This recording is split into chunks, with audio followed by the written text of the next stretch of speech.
ঘরে থাকা অল্প কিছু উপাদান দিয়ে আজকে তৈরি করে দিব একদম মজাদার রেস্টুরেন্ট স্টাইলে চাইনিজ ভেজিটেবল।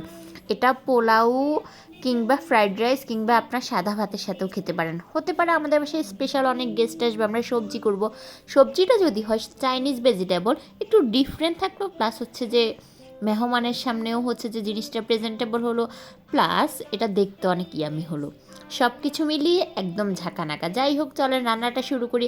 প্রথমে আমি কড়াইতে হালকা একটু রসুন কুচি দিলাম। রসুন কুচি ভাজা হওয়ার পর আমি এখানে দিয়ে দিলাম চিকেন। আর চিকেনের সাথে হালকা অল্প একটু রসুন কুচি, রসুন বাটা এবং আদা বাটা দিয়ে দেন লবণ দিয়ে এটাকে ভালোভাবে ভেজে নিলাম।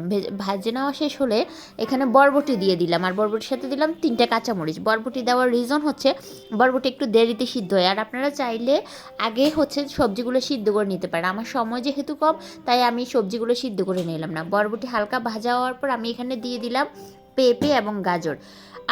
একটা জিনিস খেয়াল করে দেখেন, এখানে প্রত্যেকটা জিনিস হচ্ছে যে একদমই খুবই হাতের কাছে এবং ঘরে থাকা উপকরণ, একদমই কোনো বাহিরের উপকরণ না। আর সবচেয়ে বড় কথা হচ্ছে এই রান্নাটা হচ্ছে একদম লাইট একটা রান্না, যার কারণে আপনারা ডায়েটের আপুরও অবশ্যই টেস্ট করতে খেতে পারেন, তাহলে অনেক অনেক বেশি ওয়েট লস হয়। আমি যখন ডায়েট করি কিংবা ওয়েট লস করতে চাই, তখন আমি এই সবজিটা খাই। এটা খালি খেতে, রুটির সাথে খেতে অনেক বেশি মজা লাগে।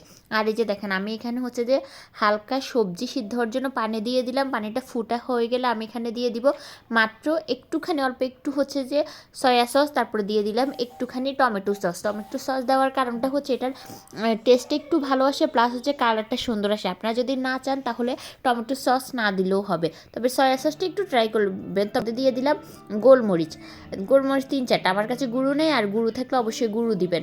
আর এই যে দেখেন, এখানে আমি কয়েকটা পেঁয়াজ ফালি করে দিলাম, 4 ভাগ করে খোসা, তারপর ছেড়ে তারপর পেঁয়াজ দিলাম। একদমই প্রত্যেকটা উপকরণ হচ্ছে যে আপনাদের হাতের কাছে ঘরে থাকা।